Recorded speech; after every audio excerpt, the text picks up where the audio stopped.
This is an introductory video on the basic components of our table saw. In this picture, we are standing looking at the front of the table saw. On the left-hand side, you will see the red on-off paddle. Pulling this paddle will turn the motor on, and pushing it in will turn the motor off. To the right and a little above is the main power switch.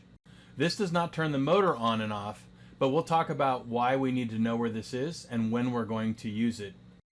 The front wheel on the table saw is how we raise and lower the blade.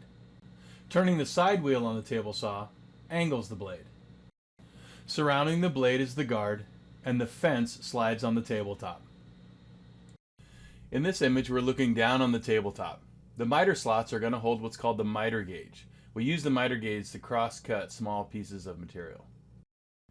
Here is another view of the rip fence. Lifting and lowering the red handle is how you're going to lock and unlock the fence.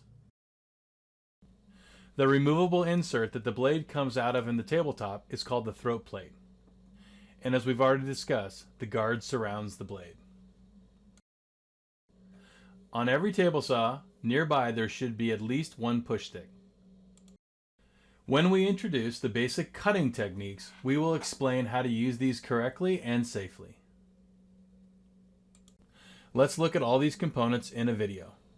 On the tabletop, we have miter slots, one on each side of the blade. The miter gauge lives nearby, and we use this to cross-cut small pieces of material. The fence slides along the tabletop and is locked by lowering the red handle. Lift the red handle unlocks the fence and allows it to move. In addition to sliding along the tabletop, the fence also slides along what's called the measurement bar. There is an indicator lens on the right side of the fence that will tell you the exact distance from the blade to the fence. The guard surrounds the blade and should be present at all times unless the instructor approves its removal. The removable insert in the tabletop is called the throat plate, and in this case, it's red in color.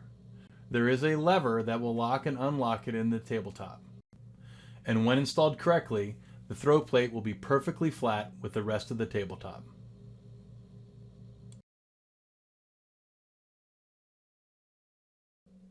On the front of the machine is the main shop power.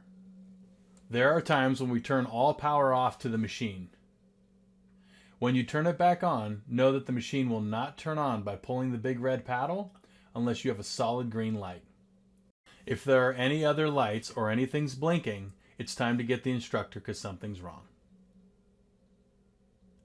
To raise and lower the blade, you turn the front wheel.